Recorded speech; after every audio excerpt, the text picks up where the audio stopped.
This is the Millennials in Multifamily podcast, brought to you by Kronos Investment Partners. We interview industry experts to unlock key information that will help young professionals break into the multifamily world in order to create long-term and short-term wealth.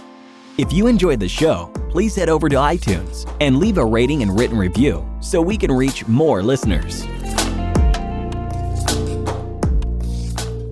Thank you for joining us on today's episode of the Millennials in Multifamily podcast. I'm your host, John Stober, with my co-host, Fritz Ritter. And today our guest is the one, the only, Ben Leybovich. For the past 10 years, Ben has been building up a portfolio of smaller multifamily properties in Lima, Ohio. After 10 years of living in the cold, his family decided to move to Phoenix, Arizona, where he wanted to step up his game and compete in the hottest market in the United States. Over the past year, Ben's company has acquired over 500 units in Phoenix and completed major repositionings of the entire portfolio. Ben Leybovich, a man who needs no introduction. Thank you so much for joining us on today's episode of the Millennials and Multifamily podcast. Could you just give our listeners a little bit of background into yourself and how you got into the real estate investing world? No, my story is pretty well publicized. I don't like to talk about it much anymore because it really doesn't matter too much. All of us have different reasons for being in real estate, different ways of getting to real estate, and you know, it hardly matters how we got there. It's what you do with it once you get there that's really more important. But in my particular case, I had a medical condition that forced me to kind of abandon my my plans of traditional employment. And so one thing led to the other, and eventually I ended up in real estate. That's about all I want to say about it, because you can just Google it. You know, when you Google Ben Leybovich, you find a lot of things. One of those things you find is how incredibly good-looking Ben Leybovich really is. Because there's a lot of pictures on Google, on the internet. You know. All self-uploaded, right? And no comment. And the other thing you find is my story. So I don't want to stress on that. Let's.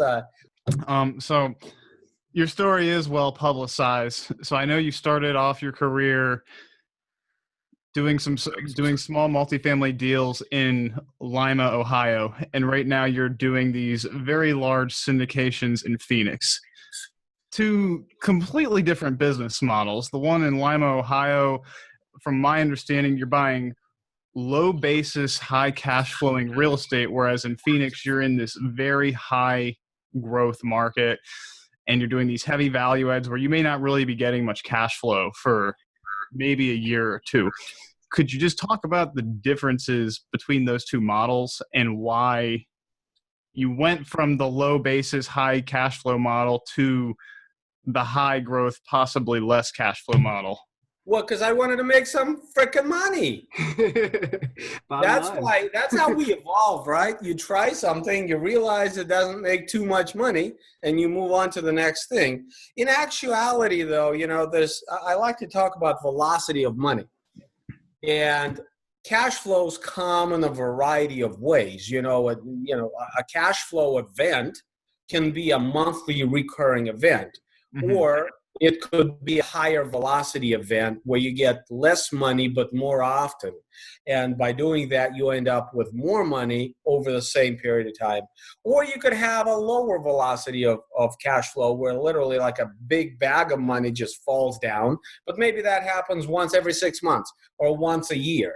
But you know, it's so much money that's coming your way that it's worth waiting for.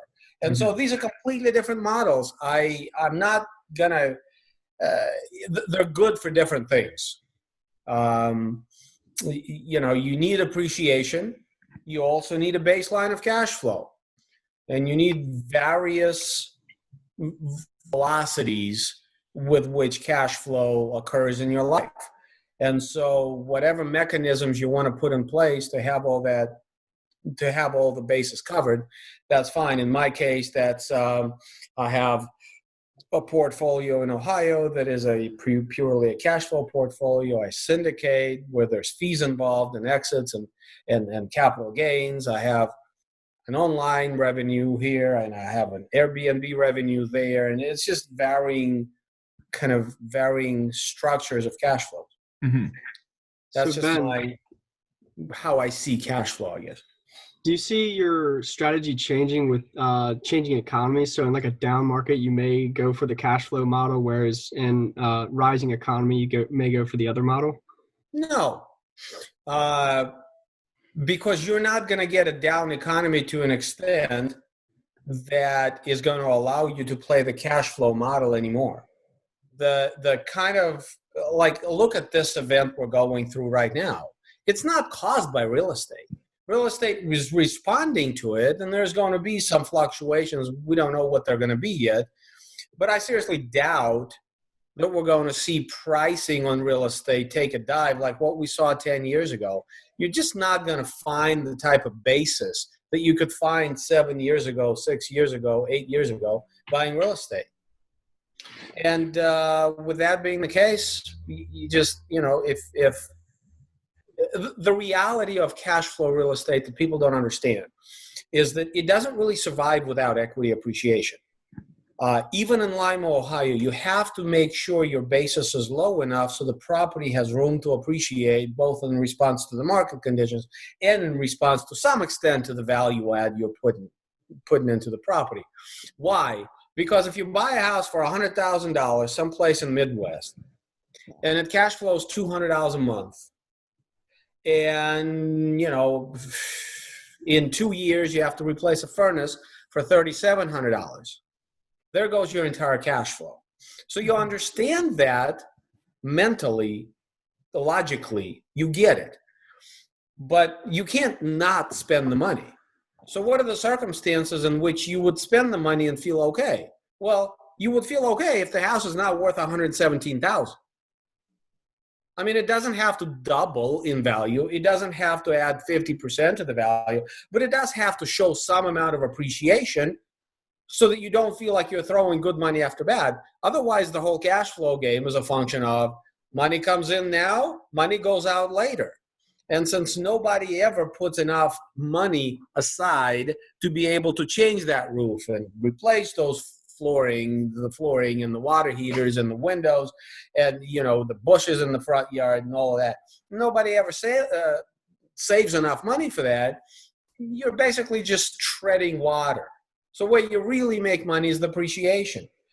Well, in a non-growth market, the only way to get appreciation is to buy it on the front end, which we had an event in 2008 that facilitated prices, dumping completely. So people that got in 2008 were able to appreciate. They rode the market. Other places created the market that Lima, Ohio rode. And Phoenix is one of those places that created the market. So, a high growth market is, you're gonna pay more, which means your cash flow is going to be less, but your ability to value add, to force appreciation, is a lot stronger because the employment is stronger, the population is growing, there's likely an imbalance between supply and demand. All of those things come together, and they allow you to make a nice product, to create a product that's nicer, and the market will pay you for it. And so you're able to drive appreciation, and you're eventually, through value add, you do cash flow. Okay? You are correct. At the gate, cash flow is very sparse. So I think it's pretty well known that you underwrite to a 10-year hold. And at one point, I think we even said it's criminal to not underwrite to a 10-year hold at this point in the cycle. Sure. So with your perspective on syndication being like a flip, though, where you're trying to go through transactions as quickly as possible to produce higher returns, is your 10-year hold model more just to remain conservative, or is that how long you're actually planning to hold? I don't underwrite a 10-year hold because I want to stay in for 10 years. I underwrite a 10-year hold because I want to know what it looks like if I have to stay in for 10 years. Mm-hmm. So we need to make sure and cover our bases. Or maybe I want to get out in 3 years. And having said that, maybe I'll try to get out in a year and a half. And if that doesn't work, I'll push it to 3 years. And if that doesn't work, I'll push it to 5 years. And if that doesn't work, I'll push it to 7 years. But, I underwrite to 10 years on the terms that are inflated enough so that I don't have to exit that way. I basically utilize that baseline of what I deem to be worst case scenario so that I don't have to use it. And I give myself that time to be able to time an exit better than the worst case scenario. Mm-hmm. Make sense? Yes. So then Good. how did You're smarter than the average. Congratulations. Now, I don't know about your buddy over there. That's a whole other. But okay. So that brings me to my next question, though. Right now, it seems like syndicators are rolling through these properties quicker than they become available. I mean, at some point, the properties you're doing these heavy value adds on will start to get old. And maybe in 10, 20 years, there's going to be an opportunity for some other syndicator to come along and do a value add again. Mm-hmm. But with syndicators rolling into markets and just picking off these properties every 2 or 3 years, what happens when the inventory runs out in Phoenix? Well, I don't know what'll happen, but I'll stop buying. Because you're exactly right. Right now, I'm still buying from people that bought at the bottom of the cycle, or maybe the first guy that purchased out of the bottom of the cycle. Mm-hmm. So I'm still buying, for the most case, untouched properties where I am doing very serious value add. Now, on my exit, if I'm exiting 5 years from now, the lighting fixtures I put in, the flooring I've put in, all that stuff can be touched up. And so it's a light value add exit at that point in time for the next guy. Mm-hmm. If I'm selling 9 years from now, it's a more significant value add exit because now you're replacing appliances again. You are repainting the whole exterior. You are replacing the flooring. You're spending that, I call it lipstick on a pig. You're spending that $3,000-$4,000 a unit, maybe replacing some of the tile work in the kitchen or something, okay? So Mm-hmm. At that point, that looks like a lot of the value add that people are doing right now. Very true. Okay, so the avatar of the buyer changes throughout the whole period for me. Mm-hmm. And that's because the condition of the property, what it is, changes. So I know you've also brought in your own crews, though, to handle your interior renovations, correct? Yes. So if you're going to be selling these properties in, let's say, 2 to 3 years, and the market does start to get picked over, how do you manage having your own payroll on staff? Because that increases your overhead. And if you sell the properties, don't you lose your recurring income? Yeah, and the renovation business exists to support the property value add. So Mm-hmm. when one stops, the other one stops, and I'm just fine with that. Okay. What you're talking about, if I'm buying 100 units, and it takes me 2 to 2.5 years to roll through that property, okay? I can employ those guys that I have today for 2 to 2.5 years on that property. But if I'm purchasing a property every 4 to 6 months and adding a number of units, think about the lag time that there's going to be with the available inventory. So what you are really talking about starting from today is a time frame of 4 to 5 years. And frankly, people change jobs sooner than 4 or 5 years anyhow. So if we don't have any more renovations to do because the cycle has changed and we're no longer buying, then that company goes away. And then you retire. Well, I retire long before then. That's beside the point. Starts buying McDonald's then. Okay. So what made you decide to bring your teams in-house? The control.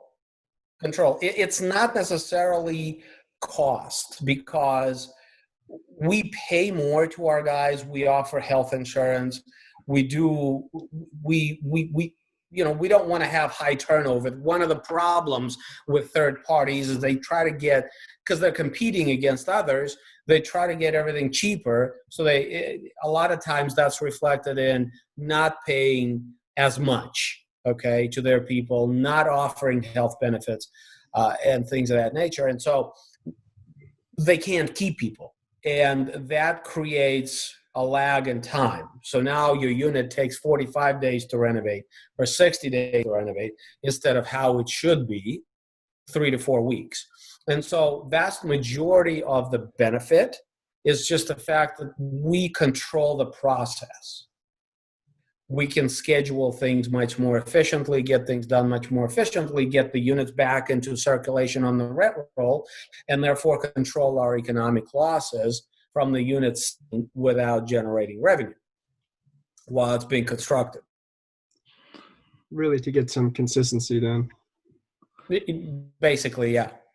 So does this allow you to customize your units a little bit more? Or with a property management company, are you still able to customize the units the way you want to? Well, property management company has nothing to do with unit renovations. Mm-hmm. We handle unit renovations in-house. We have our own company doing that. And yes, the answer is yes, we can customize anything any way we want based on the fact that we control the entire process. We get the unit, we get the key. They don't find out about it until it's time to do a punch list on the unit that we're passing over to them. Mm-hmm. So that's really good in terms of, hey, somebody handicapped comes along and they need to make some adjustments in the unit. We can do that based on the fact that we don't have to put in this cabinet. We can do it differently. We can make it ADA accessible, that kind of thing. So that's kind of a nice side effect, but it's just a side effect. We don't specifically do this to allow us to make things different. We do this to give us efficiency for the most part. Mm-hmm. Be able to go through units, boom, boom, boom, boom. And so do your guys, I guess, because you have such a big construction and renovation budget, are you dealing with a lot of deferred maintenance too? Or is this strictly unit renovations and amenities that are going to increase your revenue?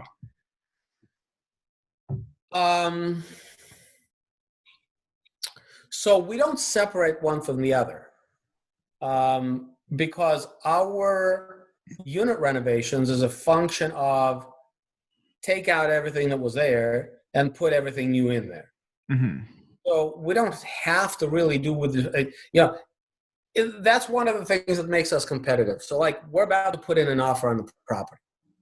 We just went and drove by today. And we can't access the interiors because of COVID. We're literally going to have to put a freaking hazmat suit on some guy to give him a video camera to make sure that half the building isn't burned down. The thing is, we don't care. I don't care what the inside of the building looks like. Why do I care? I'm going to replace everything anyhow. Part of our business model, everything that's, we already know we're going to have a roof replaced. We already know we have to do exterior. We already know we'll be replacing the windows. That's in the underwriting. We know how much this stuff costs. No secret to it. Okay. Mm-hmm. We already know what it takes to repair a 575 square foot, 1 bedroom, 1 bath. We know that. Plus or minus, we know that, and there's contingencies for everything else. We know we have a contingency for age. We have contingency for plumbing. We know we have contingency for replacing certain number of water heaters. We're replacing everything inside the units. So why exactly the units? That's for amateurs. We don't really care. And that's why brokers work with us, because we don't fuck around. We don't, we know our pricing. Mm-hmm. Cut that out. We'll bleep it out. Okay, but so let's go back to the water heaters, for example. A water heater doesn't necessarily drive rental increases like new cabinets and a new countertops does. I mean, yeah. It will if the water heater doesn't work, but if it's working, why would What's your point? so Real why quick. would, so if the name of the game is to increase the NOI of the property? No, the name of the game is to make the property much more easily serviceable, much more attractive to tenants because shit works like it's supposed to. Mm-hmm. That's the name of the game. Most of your costs in the future are going to come from economic losses and the fact that people aren't comfortable in your property.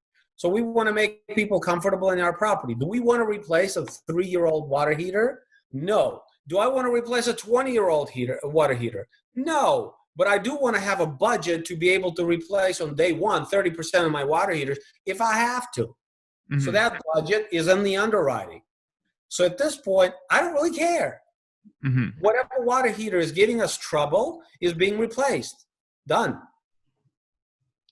And then so how do you account for if you need to replace more than 30% of those water heaters on day one? Well, if you need to replace more than 30% of them, then you have contingencies built into the underwriting.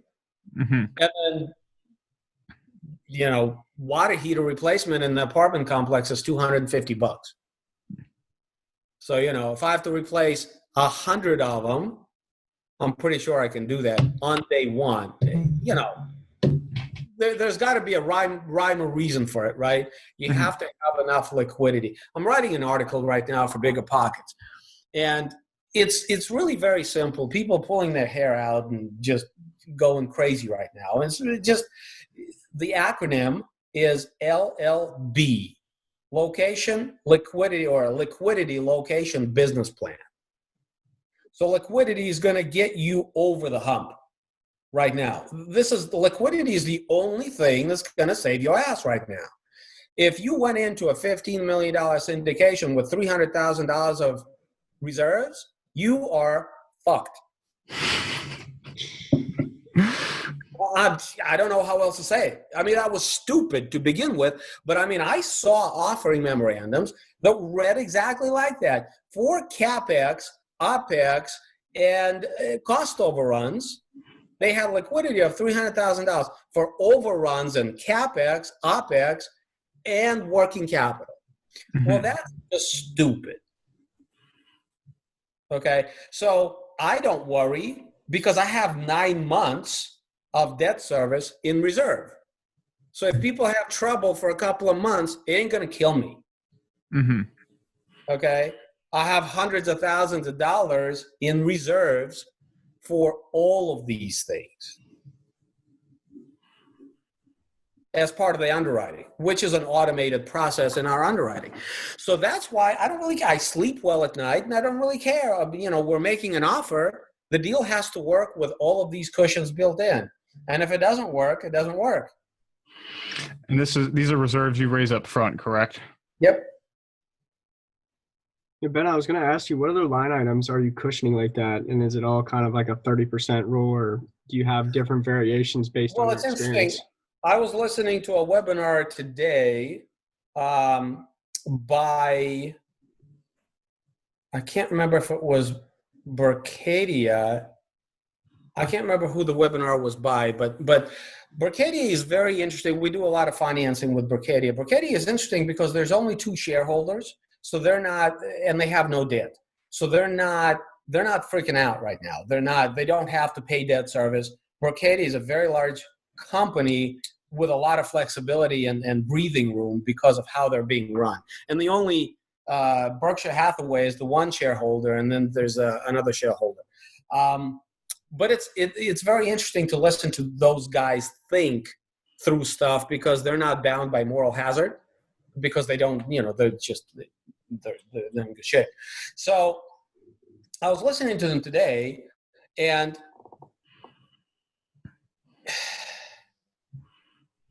Fannie Mae, if I have this correctly, right now, like I was talking to them and others, Bancorp and I was hearing a lot that right now banks are requiring 6 months of debt service reserves.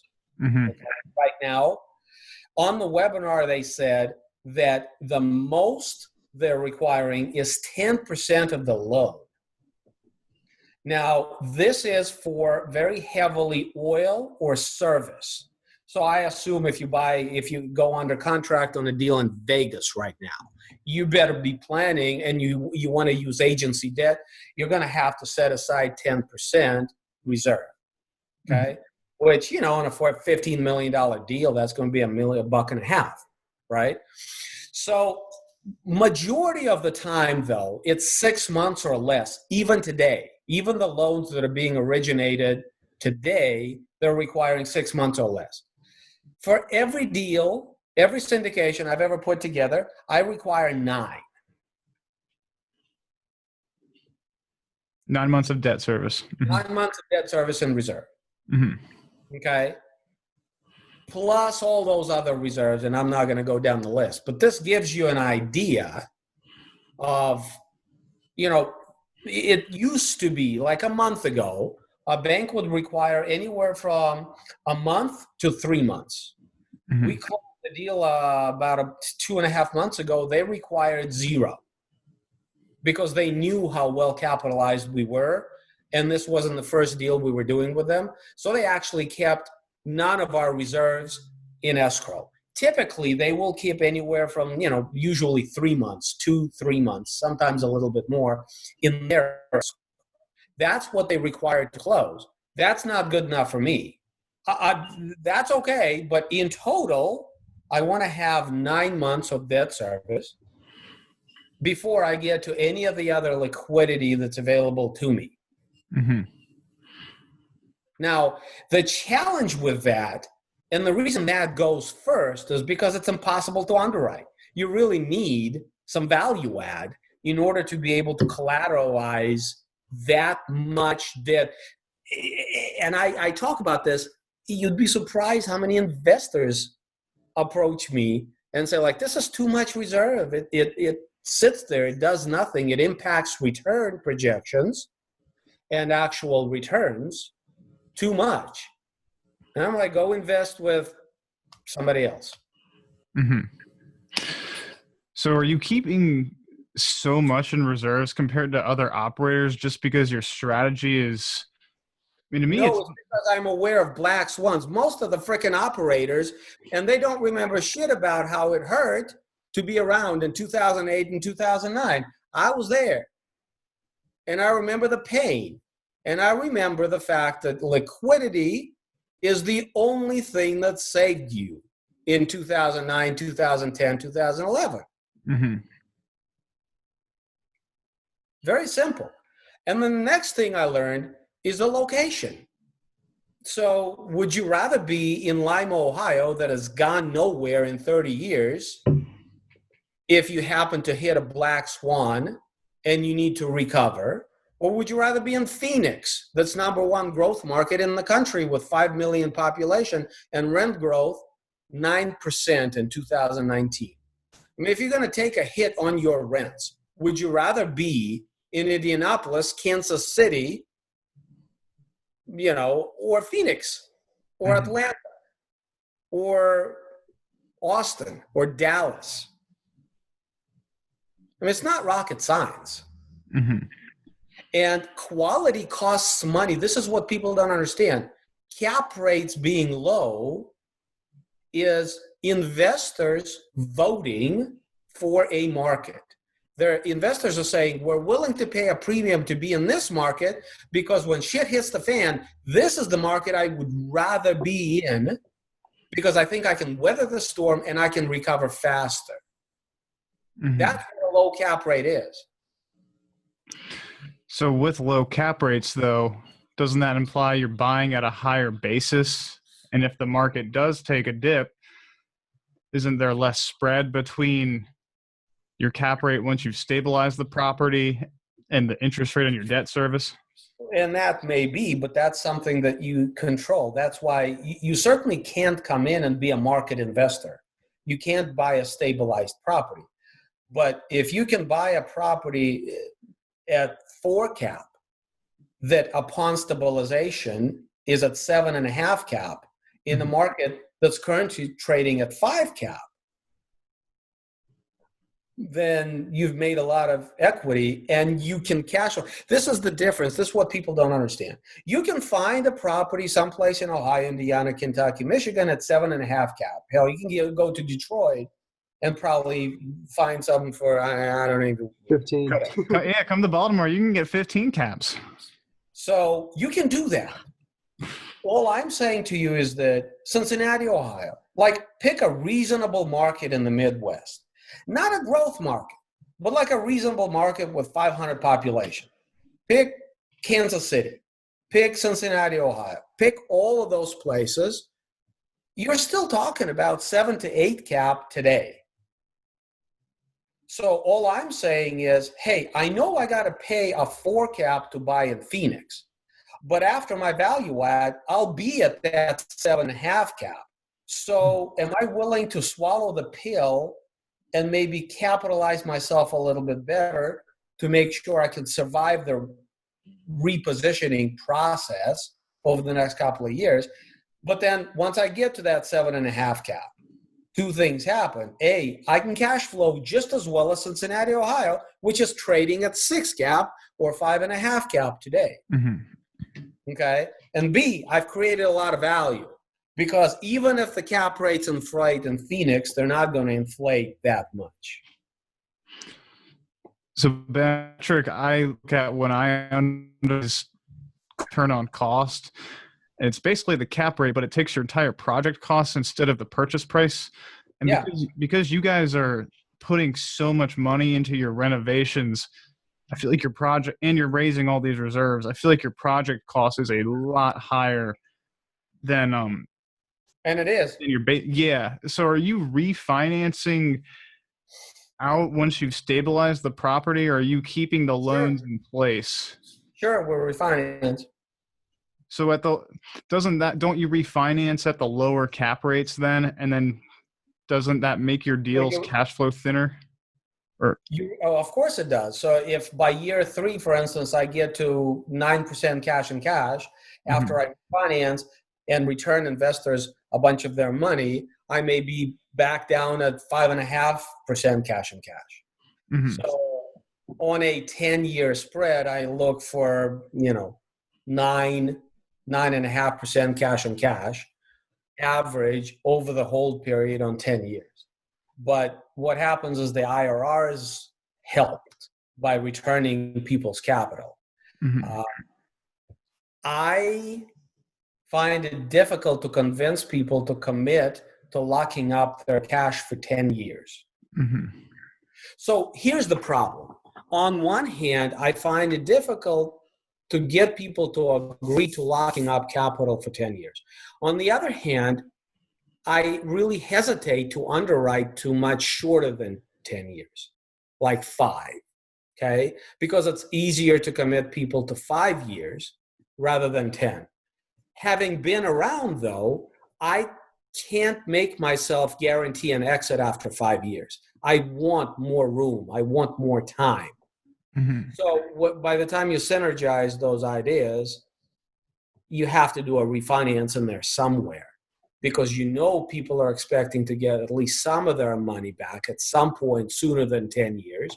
But on the other hand, I'm not willing to back off of 10-year underwriting. So what that necessitates is a refinance. Are you struggling to understand how to underwrite multifamily properties? Hi, I'm John Stober, and I completely understand your problem. I thought underwriting would come naturally to me due to my background in finance and accounting, but I quickly found out that there aren't a lot of resources that cover this subject. I had no idea whether what I was doing was right, wrong, or just original. I don't want you to have to pick up little nuggets here and there like I did. So I wrote an ebook called How to Analyze Big Apartment Buildings and Make Them Feel Small that puts together all the pieces of the puzzle. We're also giving away a deal analyzer with the ebook, and they're both completely free. Don't wait as long as I did to start chasing financial freedom. Go to bit.ly/underwriting ebook and get your free copy today. So with your model being in Phoenix and you're producing a very high quality product, are you pitching your investors high returns or safety and stability in the market, or both? 14% IRR on a 10-year basis with about 9% cash and cash is the hurdle for me. Okay. That generally equates to about 19% IRR on 5 years into the 20s on a 3-year exit. Okay. So I don't know if that's high, but this is what we have no trouble raising capital for, is those kinds of projections. Okay. Stability of the market. I don't know who pitches stability on the market. I mean, investors understand there's risk involved in everything we do, but I don't know. Certainly the fact that it's a high growth market, in other words, we're hitting a bad spot right now. And again, the question is, where would you like to be? Would you rather be right now in Cincinnati or Kansas City, or would you rather be in Phoenix? Generally speaking, most reasonable people will agree that if you're going into a downturn in a market that had very strong fundamentals, you're probably better off. So, I can't put you inside the mind of my investors beyond that. But you hit on something very interesting, and I'm gonna tell you this. Then I might have to kill you, because now you're entering the territory of trade secrets. But vast majority of value add is what I call lipstick on the pig. Let's resurface the Formica countertops. Let's reface the drawers and the doors, maybe even paint them without replacing them. Let's put some new flooring down and new paint and some textures and fixtures and be done. $4,500 later, $5,000 later, let's be done. The problem with that is that in a downturn, there's always a flight to quality. This is just a market condition that is old as the market itself. There's always a flight to quality. What happens is when something that used to be more expensive becomes less expensive because of the downturn, then people look at it and say, hey, all of a sudden I can afford something better that I couldn't afford yesterday. So there's a flight to quality. So I don't perceive quality in real estate is a function of two things. Location, number one, which we already have because we're in Phoenix, and then the actual quality of product. And so when you talk about value add and you talk about painting nasty old cabinets that look like the shit they looked like before you painted them, once you open them, it's still the same crap, okay, versus replacing those cabinets, there's a difference in quality. And it's easier to deploy money now than it will be later. And so when the market softens and there's concessions and people maybe in C class kind of look at the discount in B class and say, well, hell, I can now afford the B class. Well, I'm providing them that B class. In fact, when I'm done with this property, which is a C class property, when I'm done with it, it's going to have new cabinets, granite countertops, stainless steel appliances, new fixtures, new flooring, new amenities. It's probably going to be better and less expensive than the Class B that's being discounted. So I look at the renovations as an insurance policy. Yes, it gives me more rent today, but equally, or maybe even more importantly, this is an insurance policy for the future, because I am going to have a better product than my competition at less price. Okay. Now you can't do this in any location. You can't do this with any kind of asset. It has to be the right location. It has to be the right kind of asset. It has to be the right kind of mix of things. But that's the general perspective on renovations, which is why I think it's safer to spend more money and hold quality product this late in the cycle than spend less money and hold less quality product this late in the cycle. So how about with a newer product though? Let's say it was built in, 2000 to 2010. It's probably B to A minus product. Would the lipstick on a pig model work in your opinion then, where you are just going in and resurfacing countertops, changing the appliances, putting new flooring in? Well, it depends on how it was built. Mm-hmm. If it was built well, then maybe that works. But it's interesting, who is going to get hurt in this particular, one thing people don't understand, no recession is like any other recession. Right. Something is always different. So like in this particular case, I don't know if A class is going to be hurt more than the B class, because what this has done, and we already know this has put a brakes on new construction. Therefore, it gave more longevity to the existing Class A, those 3-year, 4-year, 5-year-old buildings. Additionally, people occupying those buildings likely have some savings, and they're likely white collar, so they can work from home, so they're still getting likely their paycheck. Mm-hmm. So it would stand to reason that in this particular squeeze, Class A will be okay. It's that Class B that you are describing that wants to think of itself like it's Class A, but it really isn't, and it doesn't attract the same kind of audience as Class A. Those people are priced out of that $75,000 potentially,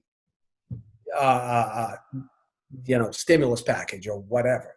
Mm-hmm. So Class B may be in more trouble here than the Class A. Who knows? Time will tell.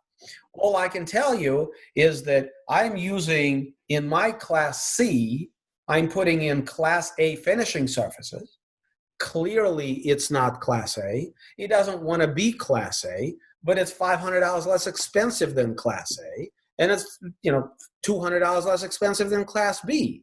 And so when Class B starts rolling its pricing down, and by the way, even in the Great Recession in Phoenix, we didn't see anything near $200 discounts.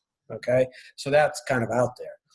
But I can compete with them because they don't have granite. Those 2002 construction buildings, they don't have granite. They don't have stainless steel most of the time. And in this environment, in order to be competitive with me, the owner would have to go do that. And the owner is not going to do that because it wasn't part of the plan. The money's just not sitting there, right? So I feel like we've created a subclass, so to speak, that it's not quite Class B, but it's highly competitive with Class B. And when my people in Class C sit around, they look at the market, they look at the Class B discounts, and they go look at it, and they're going to say, well, shit, my shit that I have now is better than the stuff I can get in Class B. Mm-hmm. So why do I need to move? And they can still not afford Class A. So I feel like with this remodel scope, we gave ourselves a competitive advantage. But you're absolutely right. Our basis is a lot higher than simply the purchase price. Mm-hmm. So my cap rate, when I quote you, let's say a 7 or a 7.5 cap, that's on my basis. That's me saying my NOI is a function of 7.5 cap upon my basis. Okay. Which is purchase price plus all the rest of that stuff. Mm-hmm. That's pretty nice in Phoenix, 7.5 cap. Well, it takes time to get there, clearly, and the repositioning process is rough. And your investors have to understand this is a development project in many ways, as well as an apartment building. Mm-hmm. We're not building from scratch, so we have revenues, so it's easier to stomach, but it's a development project. Now, I've never had negative cash flow, but for me to be penciling 1 or 2% cash flow in the first year is very routine, and I'm okay with that. Mm-hmm. And that's part of the reason I'm so well capitalized. So you said you're creating a new class of product. And I love that word, that you're creating something. But it makes me wonder, when you're doing your underwriting, your pro forma rents are such a critical part of the underwriting. And if you get those wrong, you're probably going to mess up your entire You project. gotta know your market. You have to know your market. And you are hitting on something. Geez, you are pretty smart. I've listened to your podcast. Well, that makes sense. That would make sense. You're hitting on something very important. There are no comps for our product. It doesn't exist. We're creating a subclass. So our product doesn't exist. So what it requires for us is to really understand our market first.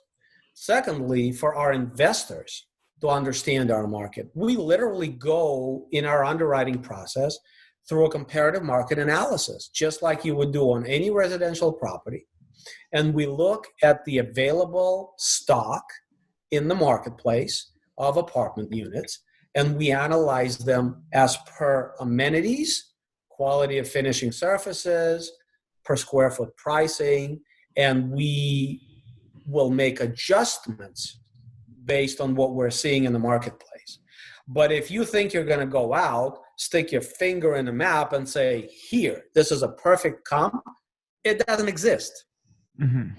Okay? Because somebody buying a building of the same vintage with about the same units, but they're resurfacing the countertops and painting the cabinets, that's not a perfect comp for our units that are going to be completed, right? So it's a very important, crucial, I would say, process of identifying what the repositioned rents will be. And identifying that is a function of saying to yourself, not sometime in the future, saying to yourself today, I know it looks like shit right now, but like if I could sprinkle dust on it and it has everything in it that I'm saying, like today, this minute, and I put it on the market, what would somebody rent it for right now? So there's no time element in that portion of the underwriting. We're setting markets based on market rent for after repositioning based on today's market conditions. That's a very challenging exercise. And it's also very challenging to surround yourself with a bunch of investors who are sophisticated enough to look at your market analysis and look at your CMA, basically, of all these apartment complexes and analyze them and follow your logic and to either agree with you or to challenge your assumptions about what the rents are going to be. But that's the process these investors have to go through in order to see if they're on board with our underwriting. Because you're right. But this is also what creates the competitive advantage. Because most people want those perfect comps. And they're not there. You can't, you can't do that underwriting that way. So then you're sticking your neck really far out as an operator. Because if you're wrong, and everybody knows you're wrong. Because you can't rent the units for what you said you're going to rent the units for. So with these heavy value add projects, then how important is it to actually just find the right building, with the right mechanical makeup and it's crucial. Or plan? It's crucial. I mean, vast majority of the stuff just doesn't work. Location, quality of building, unit mix, unit layout, it has to have something about it that makes things work. Vast majority of buildings don't work. So because you have this competitive advantage, then it sounds like you filter through a lot of properties. And something I hear a lot is, especially right now, you have to look at 100, you have to look at 200 to get one. Because you're increasing NOI by so much, are you able to find a property and say, this is the one, we're just going to go get it, and we can pay more than anyone else? I'm not sure I understand the question. Basically, so if we view this like a flip, you're increasing your net operating income probably a lot more than any of your competitors are if they're going to do the lipstick on a pig model, which means your ARV is going to be a lot higher.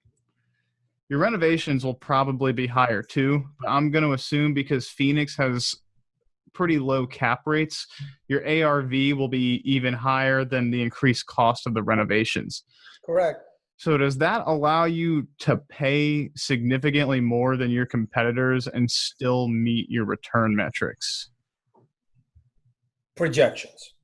So we have to make that distinction on the underwriting. I don't know that we pay significantly more. The last deal we did fell out of contract because apparently the seller was in a 1031 exchange. They were under LOI. The buyer was dragging their feet, asking silly questions. They called us and said, take a look at the deal. Another deal we had that was it was a company that was going public, a large fund, and they wanted a quick win on the board, and they wanted a sure thing buyer, and so we were able to put the deal together quickly. I don't know that we pay any more than anybody else. It's just it helps to have a reputation to where maybe sometimes you see some things that are maybe not easily available to look at for a lot of other people. On market last year, there was only one property we went through the whole cycle of best and final and the whole shebang. And I don't know, we might have paid $100,000 more, maybe even $50,000 more. It's very difficult to say if we paid more or if we were awarded the property because we had the best underwriting. In that particular case, the seller was, again, a very large fund with property all over the state. And the process included us sending our underwriting model to them, assumptions. They had conversations with our debt. A seller typically wants a sure thing sale. So they will look at all of the pressure points at which a deal can fall apart. Mm-hmm. And so just because somebody comes in, somebody who is not known in the marketplace, somebody who's not been seen executing this kind of product repositioning, and they offer more, that doesn't mean they get the deal. So there's no really a good answer. What gets you the deal? You do the best that you can in terms of your underwriting and your offer. And sometimes you end up paying more. A lot of times you don't pay more. You just simply give the seller more confidence that you can close the deal. Mm-hmm. So Ben, I wanted to change gears here and talk about the corporate leasing you've been doing on Canyon 35. What made you pick that model? I've been, by the way, that's dead right now. Like right at this moment, because that was all Airbnb, VRBO stuff. And clearly that's died down for a minute. Clearly, I think it's going to come back. But for a minute, it died down. That's a whole another conversation. I've been doing it for years in my own house. I have my house hack and I have my casita, and I've been renting out on Airbnb, VRBO for forever. And I think it's just a good way to juice up your cash flow a little bit. I wouldn't consider it to be the majority of our business because you see these guys are killed. I talked to a guy whose business, entire business is that. He said, his revenues are down 75-80% right now. It's Okay. nuts. I mean, it's a black swan. Nobody could have seen this coming. Try to own a hotel in Fort Lauderdale and see how well you're doing right now. I mean, try to be a Hilton. Like, not some kind of mom and pop thing. Try to be a Hilton in Fort Lauderdale right now and see how well you're doing. I mean, this is the kind of thing that's just way out there. Liquidity is the only thing that saves you right now, short run. But it was a no-brainer. I mean, I understood the model very well. I've been doing it for years in my own house on a small scale. It's a no-brainer. And Phoenix is a very good, obviously, retirement and business destination. So why not? So is it more so you select the tenants to be business, or is it like Airbnb where if they just find your property on one of these websites, they just can pick it? Well, so I make my minimum stays 30 days. Okay. So that's really only attractive to a particular type of Airbnb VRBO person. You're either there on business or you're older and you're coming to vacation. I'm not going to get myself involved with 3-night stays and 5-night stays and all that nonsense at my apartment complexes. So with that model, is that sort of just a cherry on top of your already recurring revenue? Okay, so you don't underwrite that. No. How do you think that's going to impact your sale? Because I assume it makes your NOI higher. It depends on who finances the sale. So most buyers will give you credit for this revenue. Mm-hmm. Now, I don't know what's going to happen coming out of this thing. It depends what happens in 2 months. If Airbnb and VRBO pick back up in the next 2, 3, 4 months, then it's no different from any other restaurant or any other business that experienced this black swan, okay? But if Airbnb, VRBO becomes stigmatized coming out of this thing, which I don't think will happen, but if it did, then obviously the buyers would look at that and say, I'm just going to plan on this being a regular apartment just like everything else and ignore that revenue. As far as the lender is concerned, it depends on who the lender is. CMBS, under normal circumstances, they don't care. They finance hotels. So they understand this business model. They'll give you 100% of the credit in that income inside your NOI. Fannie and Freddie work it slightly differently. Bridge lenders will give you 100% credit for that. So it just depends. It depends. But I'm not really doing it to juice up my exit. I'm doing it to juice up my cash flow while we're holding, because it's an easy way to juice up some cash flow. But whether or not this gives us a bump in the exit, it's like, who cares? It wasn't part of the underwriting. Mm-hmm. So how do you determine what's a good mix for these short-term rental units versus the long-term leases? I don't want to have any more than 5% of the property, because Fannie and Freddie both take issue with any more than 5% of the property. Okay. First of all. Second of all, I don't want to be in that business. I'm just doing this enough in a very manageable way so that it makes a difference. And basically, I want to try to erase my economic loss. So if my economic loss is, 9% all in, can I have enough of the escalated revenues from this model to basically erase the economic loss? Mm-hmm. And that's all I'm looking for.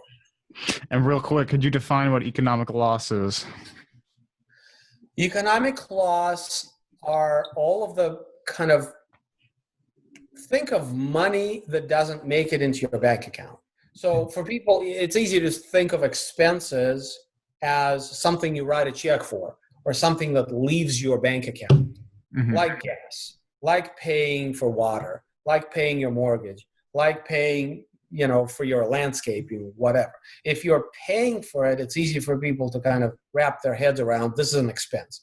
What about if somebody was supposed to pay you $100, but they only paid you $90? So you got the majority of your payment, but you didn't get all of it. Well, if you're going to be intellectually honest, you're going to book that loss of $10 unless you can recover it. You're going to book it as a loss somewhere against the revenue. Mm-hmm. That's your economic loss. Very good. I think it was Josh Dorkin that coined me the professor. I can see why. So you and your partner Sam are what I like to call, or what I've heard called, true operators. You source the deals, you raise the equity, you manage the asset, and you do everything.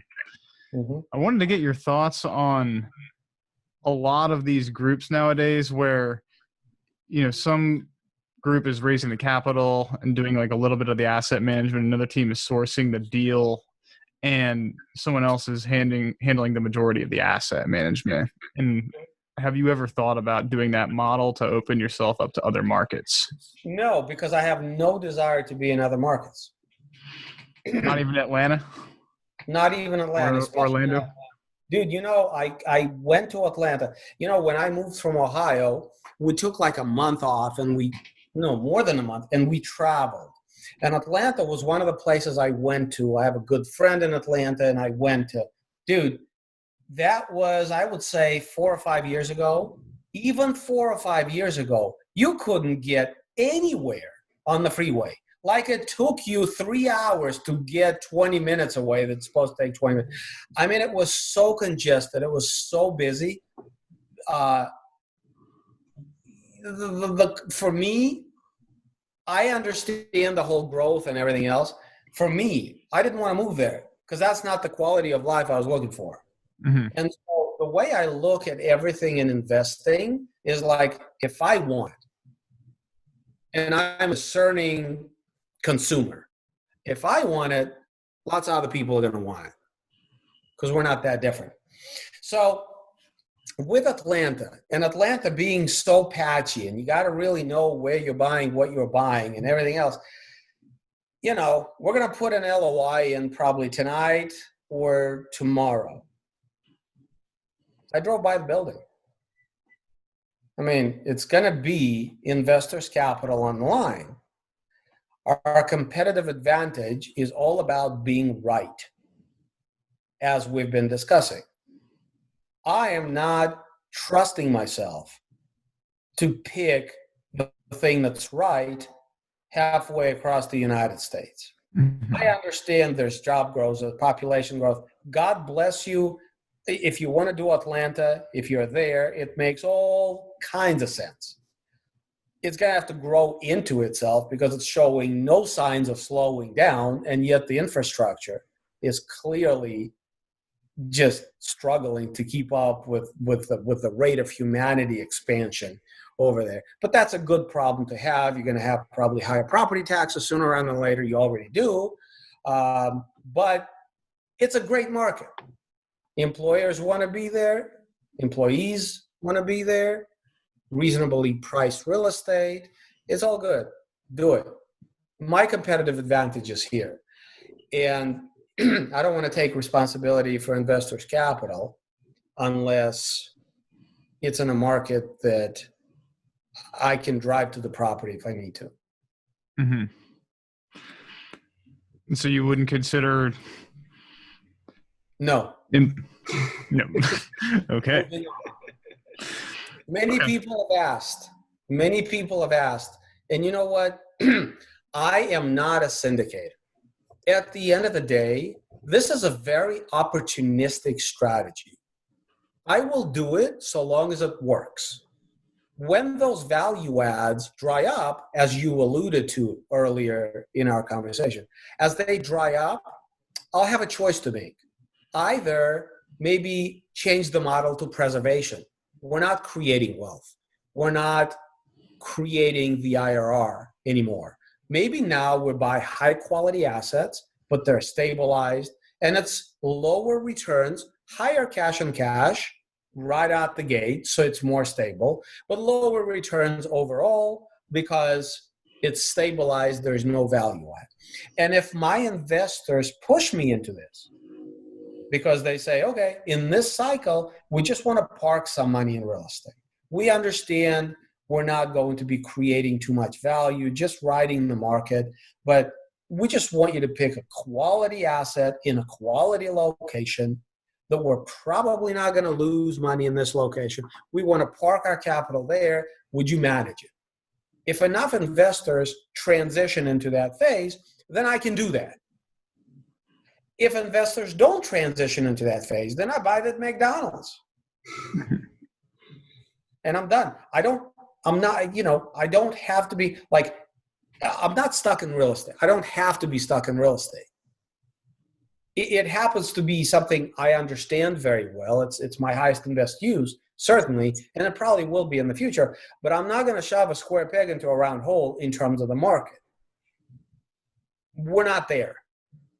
In Phoenix, I was just looking at Collier's report. Their report is by 2021, even with the construction that's already in the pipeline, and some of it may have fallen off because of COVID-19, but even with the construction in the pipeline, there's going to be a shortage of units by 32,000 units by 2021. By 2030, 150,000 units. Jeez. I don't think I'm going to run out of value add anytime soon. Mm-hmm. It's just you have to understand where the market is going, and you have to wrap your head around these prices. But if you can do that, I don't think I'm going to run out of rationale in Phoenix anytime soon. But if I do, I'm okay with that because it's an opportunistic play that works right now. And when it doesn't work, I'll go figure out something else to do. And frankly, I won't really need to do anything if I don't want to. So, Ben, it's clear you're not leaving, but I wanted to ask you as far as partnering, are you open to somebody raising capital for your team, or is it just strictly what you have now? Everybody asks. It's most of the people I work with, I thought. Our model is very sophisticated. And all these guys are my students and my friends.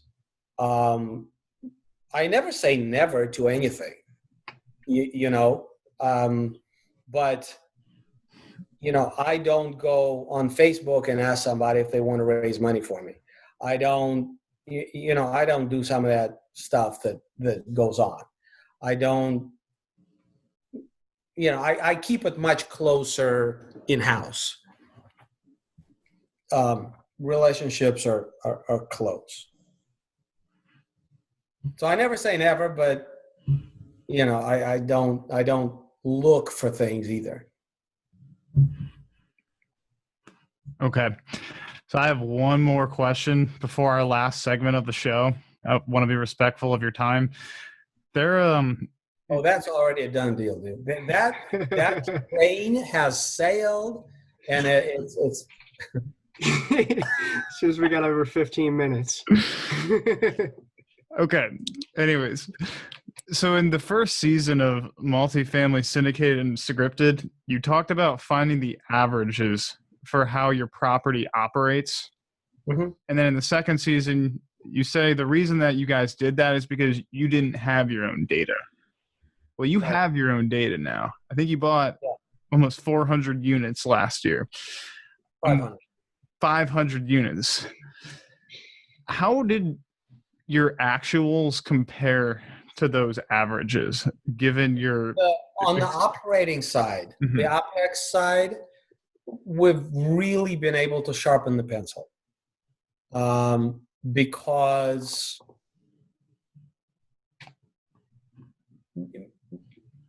we're a lot leaner in a lot of the line items. Not everything. Some items are not as lean as, national averages would suggest. But overall, I would say that as I look at our underwriting back in the day, a year and a half ago, and we're using the publicized figures, and now I look at our underwriting and see what we're actually doing and what we're actually able to project, the numbers are quite substantially lower. And this is another part of that competitive advantage. Somebody who doesn't have that data, it's very difficult for them to underwrite. And frankly, there's no money to be left on the table. So you have to underwrite aggressively. We talked about reserves and everything else. That aside, when it comes to operating and OPEX, you really have to have your pricing straight on how much stuff costs. If I need to paint a building, I know how much it costs per square foot or per unit. Just because we know how much it costs per unit, we don't have to wonder about a range, So yes, there's a lot of competitive advantage in that. Our operating costs are very much more dialed in terms of our underwriting. We know what they're going to be. So do you still think for someone who hasn't gone into a market that following those national averages is the best way to get closest to what their operating budget is going to be, or have you discovered anything new that might be more effective? Well, I have my numbers, so I don't need to discover anything new. But for a new operator, what other choice do you have? I mean, you have to go by publicized numbers, or else you just have to work yourself into my operation or something else, so you don't have to wonder what the numbers are going to be, because I have the numbers. But if you're going to do it on your own, I think you have to underwrite the averages. And in a lot of ways, we still underwrite the averages. It's just our averages. So we have our averages now instead of, because, we know we buy a particular type of property with particular kind of mechanicals. And so we're able to dial in the averages a lot closer. Awesome. So Ben, for our listeners who didn't catch where to grab those national averages, could you tell them where to get those? Well, the Apartment Association, NAA, National Apartment Association, they have their data. What was the name of that? Is it IREM? IREM, IREM. The IREM report, probably the most comprehensive report for, they break everything down by property type, by property size, by mechanical setup, by location, extremely comprehensive. The problem is Phoenix is a big place with 5 million population. I can tell you that if I am trying to price a job to paint an apartment complex in Phoenix versus an hour away from Phoenix, there's probably going to be a 30% premium. Just because there's so much work to do in Phoenix, who's going to want to drive for an hour?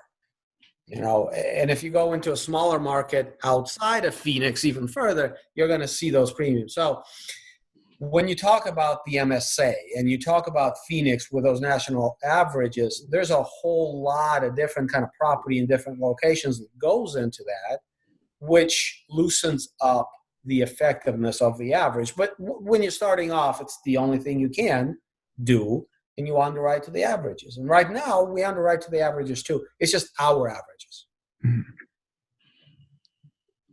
Awesome. Well, I wanted to get into the last section of our show. We call it our Fast Five, and it's the same 5 questions we ask every guest who comes on our show. Normally, I ask our guests if they're ready to begin, but I'm just going to go in with you because,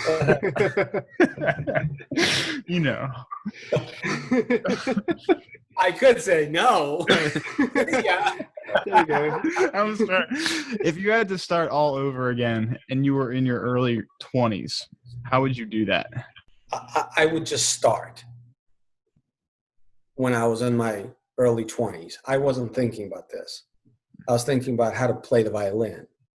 And that's the thing that I would do different. Knowing what I know is that I would start sooner. Very good. How do you see young professionals adding the most value to experienced operators in this space? I don't know. I know you're leading me with this question, but there's very little value you can add to me in anything having to do with sourcing a deal, underwriting a deal, managing the repositioning. I mean, clearly, I'm not being aggressive or facetious. There's just very little value you can add to me. So with me bringing all this value to the equation, the only thing you can give me is money. I mean, at some point, Sam and I start doing our deals where we don't invite people to participate, because at some point we won't need to. And then I think people will lose out. But that's literally the only, like, if I wanted to do all of this on my own, and let's say I had capacity to do 3 deals, $4 million equity, a year, then why would I need you for? I mean, clearly we're doing everything else.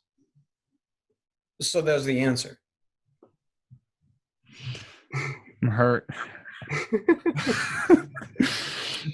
Okay, what's the biggest mistake you've made in your career? And that's not exactly true, by the way. We have, like I said, our relationships with people are close enough, and so many of them are my students, that we actually communicate on a much closer level. Like Sam and I ask people for opinion. That's different from a lot of operators out there, but our people are sophisticated enough that they are involved in our thinking, in our thought process.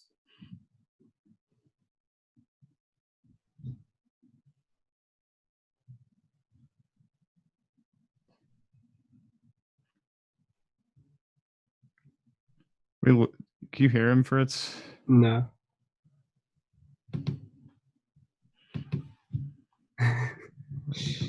Ben, I think we lost your audio. That's okay. You didn't miss much. There you are. I think he just You muted. cut out that last part. Okay. So what's the biggest mistake you've made in your career? How have you since adjusted your business? Not being well enough capitalized. And I always make sure we're much better capitalized. Okay. What's been your favorite way to incorporate technology and social media into your business? I partnered with Sam. My technology incorporation. Don't talk to me about technology beyond this. I don't want to hear. Oh, come on, Ben. You're not on Facebook and Instagram every day? Well, I am, but I'm not necessarily, I just like people. I'm not necessarily marketing myself or whatever. I don't know. Maybe I am, but that's a side effect of me being there. But I am just there as part of the community. Mm-hmm. And clearly there's branding that happens due to a prolonged presence in the community. Same as Bigger Pockets, for instance. I mean, I have 3,500 comments. I don't even know. I mean, you can't offer this much content to a community and not brand yourself in some way, shape, or form. And that's exactly what happened. Mm-hmm. We caught your TED Talk about location and liquidity on Facebook. Location, liquidity, and business plan is the other one. And that's what we're talking about, like with the level of renovation.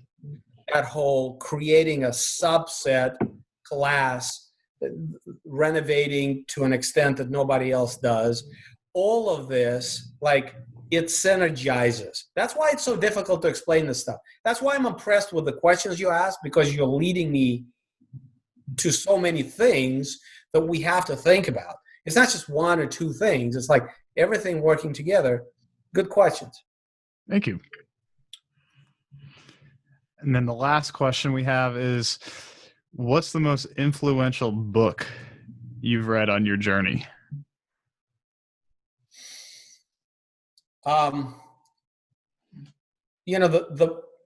It's interesting. The book that got me off the sidelines is The Rich Dad Poor Dad. But the book that really allowed me to internalize real estate is this book I keep telling everybody when they ask me this question, how I turned $1,000 into $1 million or something like that. Phil Mickelson. Or maybe it's not Phil. That's the golfer. Yeah, it's some other dude, Mickelson. But it's out of print. And I picked it up even long before I read Rich Dad Poor Dad. I picked it up at the library. And it's this book that he's essentially doing Burr strategy. I mean, like, Brandon thinks he invents shit. This dude was doing it before Brandon was born. Like, and we call it bridging equity. I mean, you all youngsters that listen to Brandon, you all call it Burr. We call it bridging equity. So you make some equity, you rent the thing to pay for the debt service, you go get a loan against it, you bridge that equity into the next property, and that's how you grow your portfolio. So basically in that book, he described that process. And it was just like this regular guy who had a regular job, who was buying one house at a time.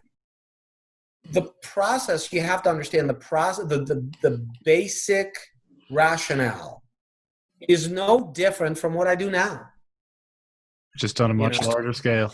Just on a much larger scale, but the basic thinking is very much in line. So, which goes to show you there's nothing really new. Mm-hmm. There hasn't been anything new about real estate in a very long time.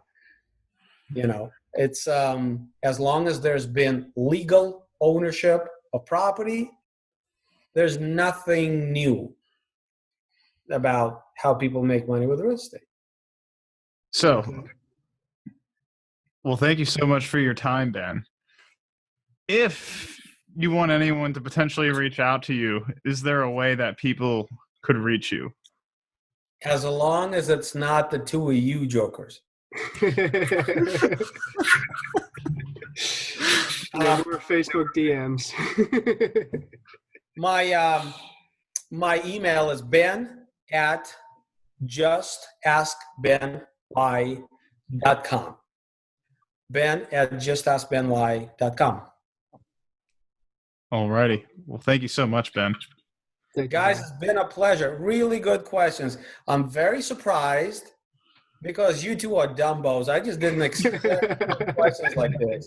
I'm very surprised. I'm very pleased. It was a thoughtful yet fun conversation. I appreciate for the opportunity and thank you again. Well, thank you. That means a lot coming from you. It really does. Thank you. All right, good. Thank you for listening to the Millennials in Multifamily podcast, brought to you by Kronos Investment Partners. If you enjoyed the show, please leave us a rating and a written review at iTunes so that we can connect with more people.